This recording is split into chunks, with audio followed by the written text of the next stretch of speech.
Hello मुलांनो, कसे आहात? मी तुमची लक्ष्मी आजी.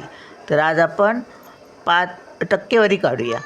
5,000 रुपयांचे 1 वर्षाचे व्याज 600 रुपये, तर शेकड्याला किती रुपये? पहिलं गणित समजून घ्यायचं व्यवस्थित.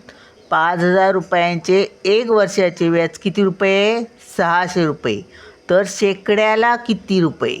शेकड्याला म्हणजे 100 रुपयांना. समजलं? मग 100 रुपयानं म्हणजे टक्के म्हणतो ना आपण, म्हणजे 100 रुपये. किती टक्के दराने पडले असे ते, म्हणजे 100ला किती.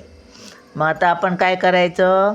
5,000 रुपयांना 600 रुपये ना, मग 5,000 खाली लिहायचे.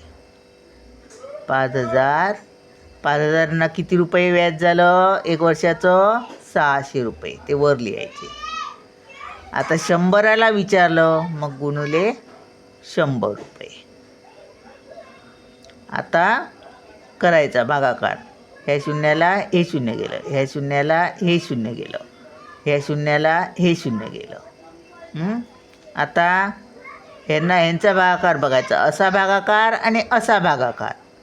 असा तिरकस भागाकार असतो आणि असा उभा भागाकार असतो. असा मात्र गुणाकार असतो. तर आता 5 राहिले खाली, वर 60 आहेत. मग 5 एके 5, बघा 5 एके 5, 1 राहिला. 5 दुणे 10 आणि यांचा गुणाकार. 12 एके 12 म्हणजे 12%. समजलं? 100ला शेकड्याला 12 रुपये.